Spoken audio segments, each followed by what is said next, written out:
question, please. Nolan? So it's a defensive battle out there today, but in the second half it looked like the offense moved the ball a lot. I can only talk about one side. So obviously, we took a lot of shots. We had a lot of opportunities, and we made some plays. At times. Early on, we got kind of off rhythm. With the penalties. So I was excited. It wasn't from a lack of not taking enough shots down. Go ahead. Hi. Oh, no. Next question. Sorry, excuse me 1 second. Go ahead, Dave. Hey, Ron, just talk about Marcus coming back on the team, coaching, and just the kind of player he's been since he's come back, how much work he's had to do, if any, how he's progressing. He's definitely had to do a lot of work. When he got here, he obviously wasn't in football shape. It took him a couple weeks to kind of get his timing back and all those things that you lose when you don't play the game for a while. But I think what he's brought is he's brought some veteran leadership. He brings some of those young guys up and watches film with them and things like that. He has a great command of the offense. He's one of the players that you can put at several different positions, and he'll be able to get in and really not have much of a drop off. But I think overall, this offseason is going to be important for him. He's going to have to get himself strong and get his strength back. And I think if he can do those things, he'll be able to help us a lot this year. So can you talk a little bit about Marrone, his play today? I think he was a running back and not a quarterback most of the time. Yeah, he was at running back. He was at receiver quite a bit. He did throw the ball, when we pitched him the football. But I think, you have a young player coming in who's very talented. You can label him a playmaker. He has the ability to make plays. He made a big 60-yard run, off a short pass. So, again, he's a kid. He's a special kid as far as the talent, and we just have to bring him along where he's able to, help us in whatever role it may be. As a dual threat quarterback, as a running back, that's where we had him mostly in the second half of the season, or the second half of spring football, and then putting him out on a slot or outside wide because he's a big, strong, fast, physical athlete. So, we're very fortunate to have him. I think he's going to be a great asset to us offensively, and we just have to keep bringing him along because he's someone that can make a lot of plays. John, Jay had 2 big plays today, and Brandon obviously with the touchdown. Talk about what you saw of the defensive line of those 2 guys today. Well, we knew that we had Jason and the other guys up there from a defensive standpoint that we thought that would be to our advantage. Okay, I mean we split the teams up, but I got the better draw with the defensive line. I mean, let's be realistic, and we expect Bromley to do that. But I tell you what, the game was 9-0. I mean, it should have won 9-7. They should have scored, and I just think it was a situation where the kids had fun. I mean, we had 13 great practices. This was a day for them to have fun. I mean, and that's what they did. Can you expand on that a little bit? I mean, when you guys were breaking down the tape of this game. No, I think what we're laughing about is we had an opportunity to go in there, and myself as the offensive play caller, and this is what's fun about it. I had a play in my mind, and I was trumped by the head coach, and yes, I did. We wound up throwing an interception, and I told him that's why when you're the head coach, sometimes you got to keep your mouth shut and let the play callers call the plays. I found that out today. Sure. Yeah. And the last interception. To Syracuse. I had a play call in my mind, and then it came in and said the head coach wants to run this. So I said, okay, the head coach wants to run it. We'll go ahead and run it. I opted for the fake bubble pump, and we threw a pick. Now it was there though.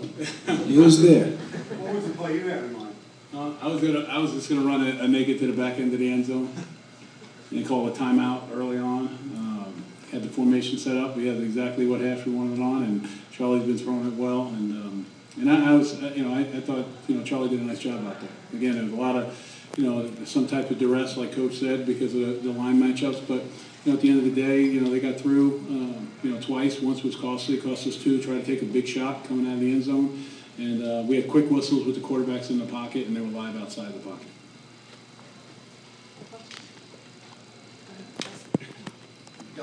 Conditions even apply. Any concerns about special teams having this field goals there? Is it just I think you always get concerned because it's that, Lickett missed a couple, But Ross, we've been concentrating on him on the left hash. That's where he's had some difficulty.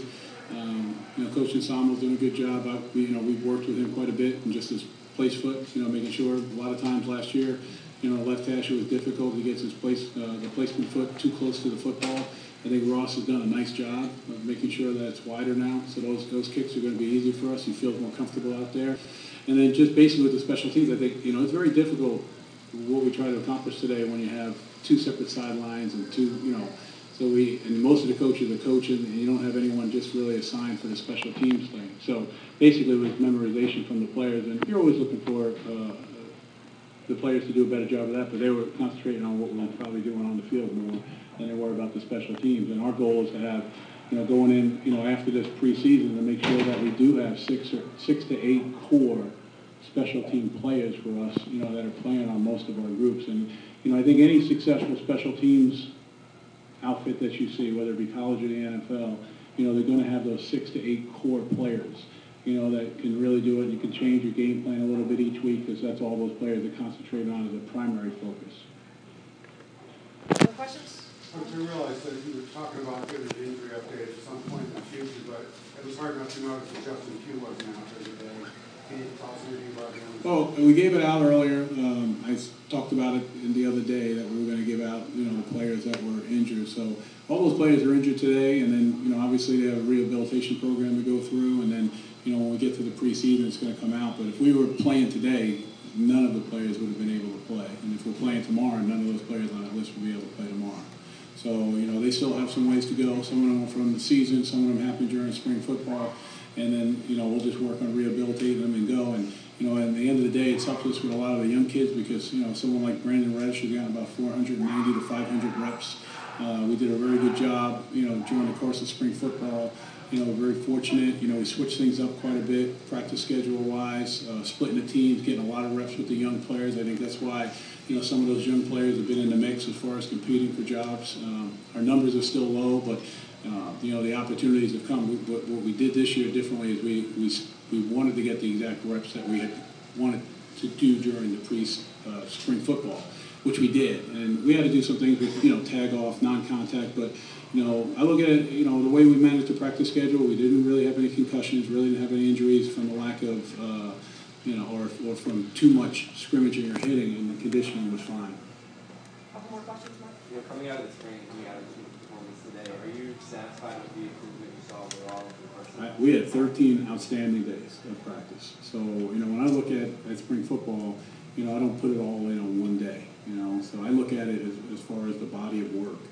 So when you look at the 13 days, that we had before we split up the team, it's been outstanding. People are getting better. There's a lot of players that, a lot of the younger players from practice 11 to practice 13 made an outstanding push, really saw a jump in their ability.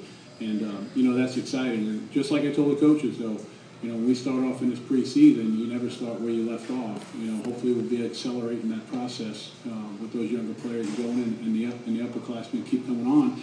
And a good example of an upperclassman coming on was Jerome Smith. Jerome Smith's had as fine as a preseason of any running back, really, that we've had here for the spring.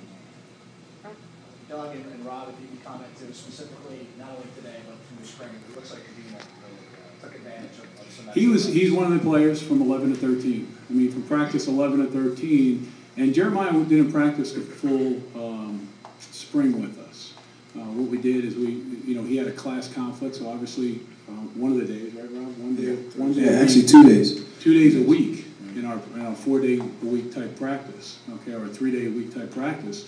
Jeremiah was at class, so so maybe it wasn't 11 and 13. When you look at the math of it, it might have been practice 6 to 8.